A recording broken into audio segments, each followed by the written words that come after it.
I'm a communication campaign person, and I started at Chapman about 4 years ago. And when I got to campus, working with my students, I said, what do you think is a health issue on this campus? And my students said Adderall misuse, that our peers are using prescription stimulants like Adderall and Ritalin to study for exams, and that's probably not so great. So Adderall is a stimulant. It's designed to activate the prefrontal cortex, rewarding the deficits that many individuals have when we look at individuals with ADHD and symptoms of attention deficits. So my experience with ADD was mainly having trouble focusing. For the most part, I would sit there and I just would be thinking about something completely different than what was right in front of me. My doctor said immediately she knew that it was ADD, but we had to do a couple more tests just to make sure and get a prescription. And then I always kind of knew that I had issues with focus, so I went and saw a doctor. It was very easy to get prescribed it. You can get in to see a psychiatrist and you're out within 15 minutes in a prescription. College students are reporting that they can basically say, I'm having trouble concentrating, I'm having trouble focusing, I think I need help, and they're able to get these prescriptions.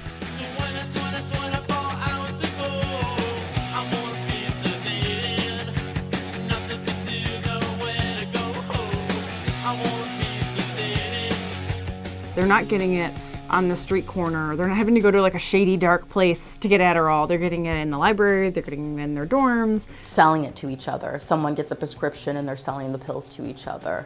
It's pretty accessible. Just people you know, who you talk to. Friends you make when you first come to college is very important. I'm not prescribed it. My friend has it, and whenever I need it, I just price it. We'll give me one.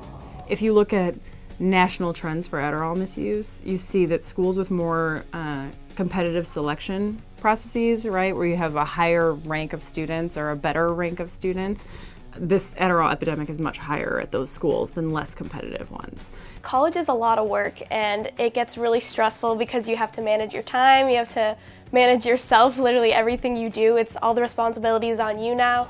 Really balancing schoolwork with social stuff. It's kind of like that time in life where you're finally kind of left off on your own, so you feel a little bit invincible and you're not really thinking of long-term consequences because, exams and school seem so important at the time. For me, when I took Adderall, I actually can think about one thing consistently. Almost like a full body high. It felt like a limitless drug. I was like, whoa, I can do anything. Super focused. It causes release of dopamine. Which we all know that dopamine is the feel-good chemical. It's just this really intense feeling, and the more in your stream, the more likely it's gonna make you feel good. Your mind is racing really fast, but when you pick something to focus on, you're super focused. It's not good for all subjects, I'd say, but for writing and for math type of stuff, statistics, stuff like that, kicks ass. There was actually a research study in 200 college students who had abused or misused Adderall. 0 had looked up online or from any other source than a friend if there were any risks to taking this drug. 0 out of 200 did anything other than ask your friend, well, did you take it and is it okay? When you put something in an orange pill bottle that was, a doctor prescribed it, it always kind of seems a lot safer, right? Well, it's safe for the people it's being prescribed to, right? It actually is in the same kind of vein as some of the methamphetamines and things like that in terms of how addictive it can be. Unfortunately, what we see with Adderall in individuals that do not need Adderall is what I would relate to individuals who take insulin and not need insulin. They will have a physiological and psychological impact on their well-being that would probably create more difficulties for them in the long run. I would say the largest for the health effects are the heart-related problems, because you're taking something that's speeding up your heart when you don't need that, right? I thought I was having a heart attack, which turned out to be a panic attack. And I went in and did a EKG, and that's where I kind of started recognizing that, there are definitely some adverse side effects on it. I definitely have trouble sleeping. That sucks. I'm just not, my body's racing. Paranoid delusions and hallucinations, that is, they become psychotic from too much amphetamine in the brain. It actually took away my sense of humor, so I noticed that I wouldn't find anything funny or even myself funny. So like everything changes, the way you perceive things changes. It's actually causing changes in your brain and the way that your brain is operating.